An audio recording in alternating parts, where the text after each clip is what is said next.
Hello and good morning to you all. This is Karishma Shukla. Today we are going to learn in our subject estimating and costing. Our unit is analysis of rate. Our topic is lead statement and overhead cost and numerical. अब अपन start करते हैं सबसे पहले lead statement से. तो lead statement क्या है? The distance between the source of availability of material and construction site is known as lead and is expected in kilometer. The cost of conveyance of the material depends on lead. The rate shown in lead statements are for metal road and include loading and staking charges. The environment lead on the metal roads are arrived by multiplying a factor. अब देखिए lead statement basically क्या होता है कि अगर आप क्या कर रहे हैं, कोई भी सोर्स से अपना मटेरियल उठा करके अपनी साइट तक लेके जा रहे हैं तो उसको क्या बोलेंगे? लीड, है ना. और इसके अलावा जो इसके बीच का डिस्टेंस जो आप ट्रैवल कर रहे हैं, मान लीजिए आपके अगल बगल रिवर है या कुछ और है, नियर बाई कोई सोर्स है जिससे आप सामान ले जा सकते हैं, तो उस केस में क्या चीज़ है कि आपके लिए बड़ी ईज़ हो जाती है, कन्वीनियंस कॉस्ट कम हो जाता है. तो ये लीड जो है ये क्या है? बेसिकली कन्वीनियंस कॉस्ट, है ना, कि आप लाने ले जाने में कितना खर्चा कर रहे हैं. और अगर बात की जाए तो सबसे ज़्यादा कन्वीनियंस चार्ज किसके लिए लगता है? मेटल रोड, है ना. अब मेटल रोड लिख दिया तो कोई स्पेशलाइजेशन नहीं है. मेटल रोड बेसिकली बिटुमिनस की रोड या फिर बिटुमिनस की रोड या फिर आप मान लो रेलवे ट्रैक्स, जो अपन रेलवे ट्रैक सेट करते हैं. रेलवे ट्रैक सबसे ज़्यादा इस पे आते हैं. रीज़न क्या है? रेलवे ट्रैक्स उन इलाकों पे जाते हैं जहाँ पे कोई भी सोर्स कुछ भी नहीं होता, है ना. तो ये सारी चीज़ें हैं. और इसके लिए भी अपने पास क्या दे रखा है कि आपके पास एक फैक्टर है, उससे मल्टीप्लाई करोगे लीड को तो आपके पास जो भी आपके जो रोड्स का लीड लगना है वो कितना आएगा, मतलब आपके कितना चार्जेस लगने हैं लीड स्टेटमेंट का. So for metal tracks lead into one है इसके लिए factor. For cart tracks lead into 1.1. For Sandy tracks lead into 1.4. वैसे ये इंपॉर्टेंट नहीं है बट स्टिल आपकी जानकारी होनी चाहिए इसलिए मेंशन किया है. अब ये कुछ इंपॉर्टेंट टर्म्स हैं जो अपन को पता होना चाहिए. For example 1 meter cube wet concrete के लिए अपने पास 1.3 मीटर क्यूब ड्राई कंक्रीट के बराबर होता है ना. 1.2 meter cube dry concrete is equal to 1 meter cube of wet concrete. तो ये चीज़ ध्यान रखना है. Specific weight of concrete 1140 kg per meter cube. 1 bag of cement 50 kg होता है. Material cost plus labour cost equals to cost of item of works. Other cost अगर इसमें इंक्लूड करें तो सबसे पहले आएगा टूल्स एंड प्लांट्स, TNP बोलते हैं इसको शॉर्ट में. इसका 2.5 to 3% ऑफ लेबर कॉस्ट, जो भी आपकी लेबर की कॉस्ट लग रही है उसका 2 to 3% निकाल दो तो आपके पास टूल एंड प्लांट्स का कॉस्ट आ जाएगा.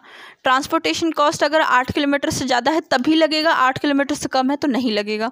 वाटर चार्जेस 1.5 से लेकर 2% तक जो भी टोटल कॉस्ट है, मतलब अगर आपकी 3 लाख का पूरा कंस्ट्रक्शन हो रहा है जिसमें labour cost plus material cost included है तो उसका आपको 1.5 से 2% निकालना है. कॉन्ट्रैक्टर्स प्रॉफिट भी आपकी जो टोटल कॉस्ट है उसका आप 10% करेंगे, मतलब जो फाइनल आपकी वैल्यू आएगी उसका. और लमसम अमाउंट कुछ ना कुछ आपका अमाउंट लमसम रखनी पड़ती है. मान लीजिए कोई भी एक्स्ट्रा वर्क आ गया तो उस केस में आपको लमसम अमाउंट कुछ ना कुछ प्रोवाइड करनी होती है. तो ये बेसिक्स हैं पर इनको ध्यान रखना है क्योंकि ये इंपॉर्टेंट है. आप न्यूमेरिकल जब सॉल्व करेंगे तब इनकी ज़रूरत पड़ेगी और तब आपको ये चीज़ याद रखनी पड़ेगी. ठीक है, तो आगे अब हम ओवरहेड चार्जेस देखते हैं. तो overhead cost, the overhead cost comes to about 6 to 8% of the project cost and include the indirect expense incurred during the execution of project. कोई भी प्रोजेक्ट स्टार्ट करते हैं तो उसमें कुछ ना कुछ एडिशनल चार्ज या एडिशनल पैसा हमेशा आपका इन्वेस्ट होता है. चाहे वो अब आप किसी भी तरह से ले लीजिए कि आपने कभी मान लीजिए लेबर्स में से किसी का एक्सीडेंट हो गया या फिर कोई ऐसी घटना हो गई या फिर आपको कोई एक वर्क दोबारा करना पड़ा. मान लीजिए मोटार लगाया था, आपने छपाई करवाई थी पर वो चीज़ अच्छी नहीं हुई तो आपने प्लास्टरिंग दोबारा करा ली, ब्रिक वॉल मशीनरी दोबारा खड़ी करी, कुछ भी ऐसा एडिशनल कॉस्ट आ सकता है. तो इसलिए ओवरहेड चार्जेस बहुत नेसेसरी होते हैं और इसीलिए टोटल कॉस्ट जो भी आपकी लग रही है उसका 6 से 8% आपको अलग से निकाल के रखना पड़ता है. और इसमें जैसे बेसिकली पहले इसके भी कुछ पॉइंट्स हैं जिसमें 2 टाइप के हैं. तो पहले जनरल ओवरहेड देखते हैं. जनरल ओवरहेड में सबसे पहले आता है एस्टैब्लिशमेंट, सेकंड है stationery printing postage, third travel expense, D telephone और mobile charges, E rent and taxes. Establishment at first, कभी भी आप साइट पे जाएंगे तो पहले आपको क्या करना पड़ेगा, आपका जो ऑफिस स्टाफ है उसके लिए एक छोटा सा ऑफिस खोलना पड़ेगा। आपके लेबरर्स हैं उनको आपको कुछ भी सेट करके देना पड़ेगा जिस पे वो रह सके, और इसके अलावा और जो कुछ भी उनको चाहिए, मतलब फॉर एग्जांपल जो भी उनका बिल्डिंग स्ट्रक्चर है उसके लिए उनको ब्रिक से खड़ी कर रहे हैं, टेम्परेरी स्ट्रक्चर लगा रहे हैं, वो सारी चीज़ें। अब next stationery printing and postage, अगर आपको ड्राइंग्स निकालनी है तो उसके लिए आपको पास कुछ ना कुछ प्रिंटर वगैरह, कंप्यूटर वगैरह, ये सारी चीज़ें प्रोवाइड करनी पड़ेगी। स्टेशनरी में बेसिकली देखो, आप साइट की बात करिए तो पेन्स एंड बहुत सारी चीज़ें यूज़ होते हैं, पेन्स, पेपर्स, बहुत सब कुछ यूज़ होता है, तो वो सारी चीज़ें। ट्रैवल एक्सपेंस, साइट जितनी दूर होगी उतना ज़्यादा ट्रैवल एक्सपेंस बढ़ेगा, उतना ज़्यादा आना जाना, बहुत सारी चीज़ें हो जाती। टेलीफोन और मोबाइल चार्जेस, कॉलिंग बहुत नीडी है, किसी भी चीज़ की अगर आपको कोई जानकारी लेनी है तो in that case you are not going to directly come over the site, बल्कि आप क्या करेंगे, कॉल करके इन्फॉर्मेशन लेंगे। अब rent and taxes, for example अगर आपकी साइट पे भी फ़िलहाल पता है कुछ भी नहीं है, या फिर कोई आपको वो मान लीजिए कोई कि आपने क्या किया कि टैंकर मंगवाया, या फिर आपने क्या किया टेम्प्रेरी बेस पे कोई इंस्ट्रूमेंट मंगवाया है, तो उसका आपको rent as well as additional कोई चार्जेस है तो वो सारी चीज़ें आपको पे करनी पड़ती है। अब आ जाते हैं जॉब ओवरहेड्स में, वो तो जनरल ओवरहेड्स थे जो लगने ही लगने हैं, अब जॉब के केस के लिए है। तो जॉब ओवरहेड्स में सबसे पहले आता है सुपरविज़न, सुपरविज़न के बाद नेक्स्ट सुपरविज़न में क्या आ जाएगा, सैलरीज ऑफ इंजीनियर। एक आप साइट इंजीनियर रखते हैं, एक साइट सुपरवाइज़र होता है। साइट इंजीनियर का क्या काम होता है कि वो क्या करता है, सारी साइट्स को एनालाइज करेगा और सबके काम बांटेगा।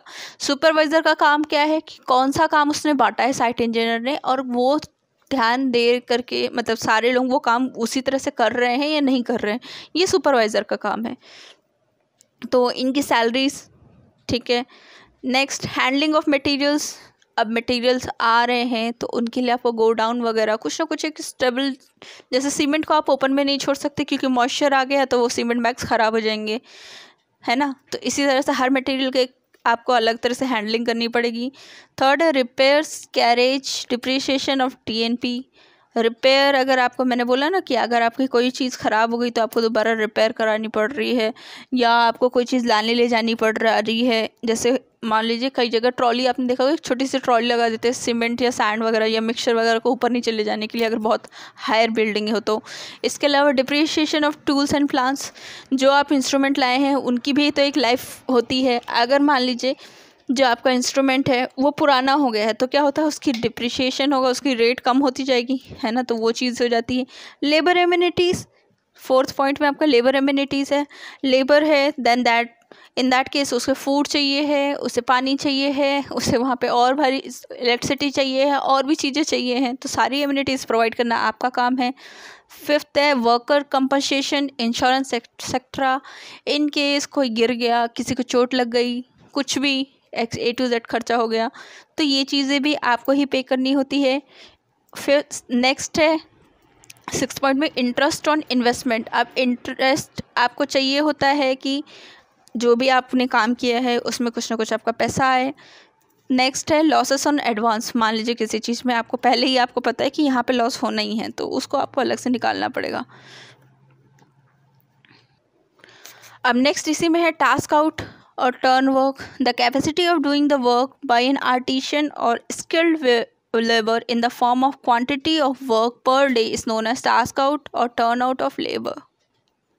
The turnout of the work per artisan varies with situation and location. In bigger cities where specialized and experienced labor is available, the outturn is greater than in the small town and countryside. In well organized work, less labor is required. मान लीजिए आपने कोई skilled worker लगाया है तो उसका जो भी काम वो आपको करके देगा वो क्या होगा, उसका आउटटर्न, और जो आप उसको काम देंगे वो होगा टास्क आउट, है ना, जो आपने दिया है। तो कितना बेटर कर रहा है। मान लीजिए कुछ लेबर्स को काम दे दो, वो 2-3 दिन लगा दे, उसी को काम को अपने दूसरे लेबर को दिया, उसने सिर्फ और सिर्फ 2 दिन के अंदर कंप्लीट करके दे दिया। सो ये चीज़ें भी डिपेंड कर जाती हैं। और ये भी है कि जितना ज़्यादा बड़ा शहर और जितनी ज़्यादा अच्छे लेबर वहीं मिलेंगे आपको सबसे ज़्यादा, और जितना ज़्यादा कम स्मॉलर है वहाँ पे आपको उतने ही कम बेटर मतलब स्किल्ड लेबर कम मिलेंगे, क्योंकि वहाँ पे काम भी कम होता है ना। और ये भी है कि अगर आपने किसी काम को बहुत आराम से मतलब हर चीज़ फिक्स कर रखी है कि आज अगर प्लास्टरिंग होनी है तो प्लास्टरिंग पूरी कंप्लीट हो जाएगी, सो उस केस में क्या होता है, आपकी वो प्लास्टरिंग उसी दिन वो कंप्लीट करेंगे, है ना। तो ये उनका काम बन जाता है, वो ये उनकी जॉब हो जाती है।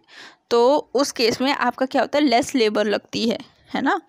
सो आज का लेक्चर यहीं फिनिश करते हैं, अपन नेक्स्ट लेक्चर में न्यूमेरिकल सॉल्व करेंगे। Thank you.